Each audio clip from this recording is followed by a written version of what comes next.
So Kim, thank you for being with us. Thanks for having me. So you are a Republican. Yes. Looking to flip District 7 red.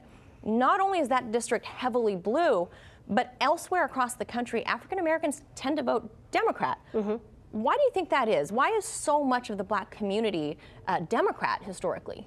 Yeah, it is a heavily blue district. It's plus 26, so I got an uphill battle there, 4-1. But I think, just like myself, I grew up believing that I was a Democrat. It's just something that we traditionally do. Conservative values, it offers you a chance to basically, do things on your own. Home ownership, not be dependent on the government at all. For me, less government means more. And another historical note, there have not been a ton of black women in Congress either.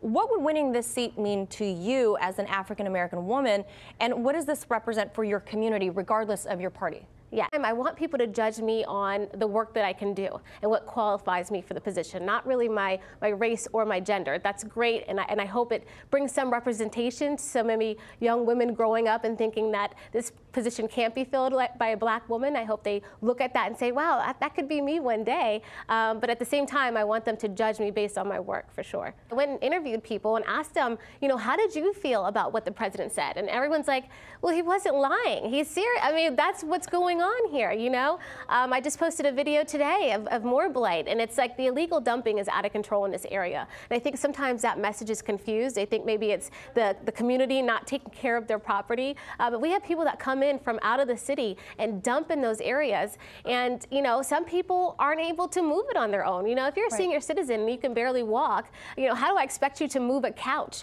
So there's breakdowns in the department, and to me, like services. Yes, absolutely. Department of Public Works handles a lot of this. And for me, Congressman Cummings, he did a great job at getting federal grants into the area, but it's that follow-up. It's got to be, where's the accountability on the back end? And that's where I think I can bring to the area.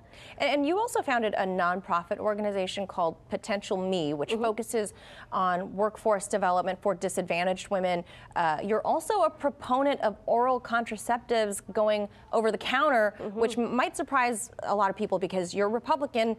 And people might infer that as conservative automatically. So do all of these things then kind of land you somewhere in the, dare I say it, moderate field?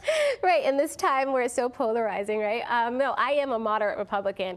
My nonprofit, I've been doing that for 7 years, and we've helped over 200 women become gainfully employed. Wow. 30% went on to be financially independent. In my mind, the only way to lift someone out of poverty is with employment, so it's very important to me. As far as the oral contraceptives over the counter, 35 countries already do it, right? Yeah. We already have free clinics that offer pelvic exams, because a lot of people say, well, how can you make this so safe and make sure these women are good candidates? Well, we have free clinics already providing this. And if you're on the Republican side and you say you want to defund Planned Parenthood, you have to understand many women are going to Planned Parenthood to get their birth control pill. Yes. And so we should have a solution. I don't think we should chastise someone and say, oh, you shouldn't be pro-choice, or you got to be pro-life. I think, why not just offer a solution so we don't have these conversations?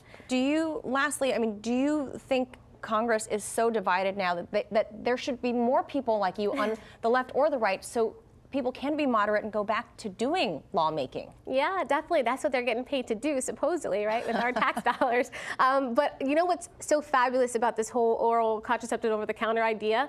AOC had the same exact idea. And I think this is something where we can actually get on board and say, hey, we agree on this. Let's show Congress, as freshmen, right? Let's show Congress that we can work together and get things done. So I am hoping I can talk to her about it.